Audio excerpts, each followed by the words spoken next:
Yang saya katakan tadi, inilah lapangan yang saya ceritakan di Cagur tadi, ini lapangannya. Sekarang ini bukan hutan, kondisinya sudah seperti ini, banyak kampung-kampung. Jadi mereka gerilyawan turun dari Loksado, dari mana-mana ngumpul di sini.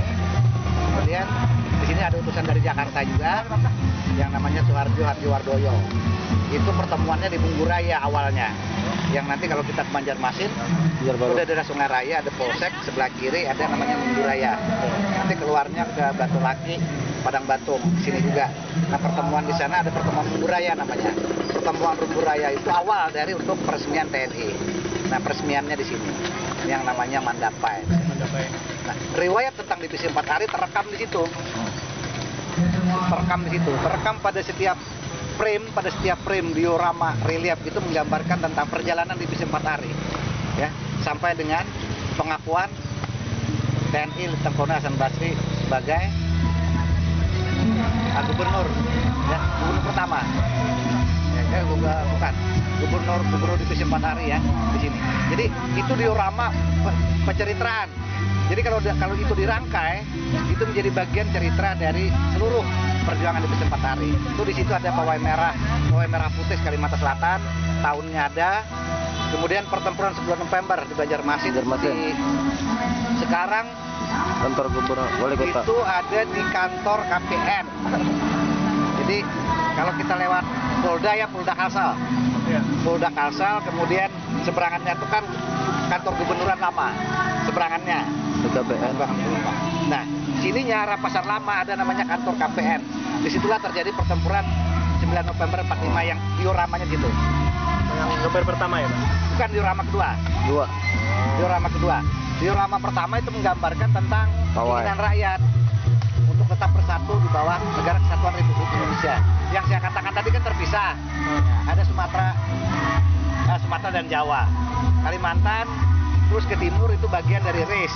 Nah, pawai merah putih itu merupakan refleksi dari keinginan rakyat untuk bersatu di bawah bendera RI.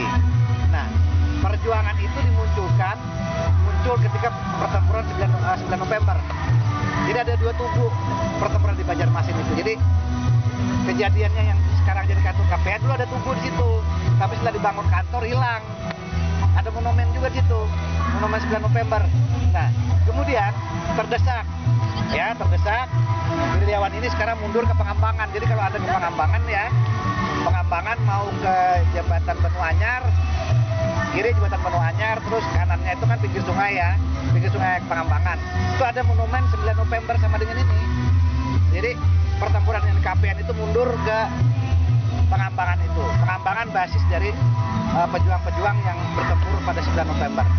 Nah, itu kemudian dilanjutkan yang saya katakan tadi, ada ekspedisi dari Tentara Republik Indonesia dari TNI Laut. Nah, itu kan yang ada di Batakan, saya katakan tadi kan, yang di Batakan itu ekspedisinya, itu digambarkan di situ. Diorama ketiga. Jadi itu semuanya ada terekam dalam buku sejarah lokal. Nah, kemudian setelah itu muncul, ini yang tengah-tengah ini adalah tentang pernyataan proklamasi 17 Mei, yang tengah-tengah itu kan. Nah, itu dicetuskannya bukan di sini. Dicetuskannya di sana. Langsat kemarin. Bukan. Jadi kalau kita arah Loksado ya, nanti habis Tanuhi kan ada pertigaan tuh. Tanuhi yang air panas itu loh. Oh iya, Bang. Nah kan yang pernah ke Loksado kan. Ada pertigaan air panas, sebelah kirinya kan air panas. Iya, sebelah kanannya kan mau ke Loksado.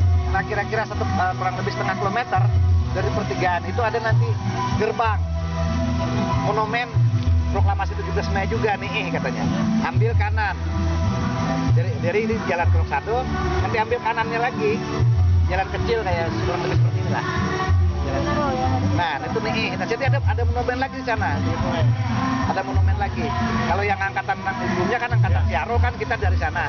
Dari nih Loksado. Nah, kalau yang 2011 kan belum pernah.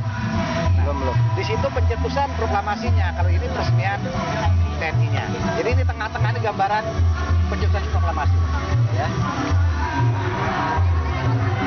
Kemudian nanti setelah itu ada pertempuran yang ketika mempertahankan proklamasi ini, pertempuran di daerah Hawang itu kalau kita Hembuang Pulasan ya, Barabai. berapa arah Paringin. Ada namanya Kampung Hambawang Sulasan. Terjadi pertempuran itu banyak yang gugur. Yang di sini yang diorama ke 1, 2, 3, 4, 5 ya, yang kelima. Nah, kelima. Kemudian di situ nanti juga turunnya pasukan payung pertama yang menjadi cikal bakal dari apa yang disebut dengan TNI AU untuk apanya? Kalau TNI AU itu apa ya, pasukan khususnya itu? Kalau dulu namanya Kopasgat, kalau dulu. Sekarang pasukan kayak Kopassus begitu tapi AU-nya. Kalau Kopassus kan AD. Kalau Angkatan Lautnya kan Marinir. Tapi kalau AU-nya sih nggak tahu apa ya namanya itu. Jadi baretnya juga baret ungu. Jadi ini pasukan elitnya AU. Nah, ini merupakan cikal bakal. Jadi frame yang ke 1, 2, 3, 4. Frame kelima itu gambaran penurunan pasukan payung dari Pekalanggun oleh Cilikriwut. Makanya kan kalau kita Pelanggun kemarin ada pesawat kan, ada monumen pesawat. Iya, Pak. Masih ingat nggak? Iya. Yang kita Pelanggun kelewatan kan ada monumen pesawat. Iya. Itu peringatan penerjunan pasukan payung pertama. Dan itu cikal bakal dari pasukan elit Angkatan Udara. Ada kan kalau kita kemarin? Iya. Ada pesawat itu. Nah di situ makanya itu Pekalanggun. Ya.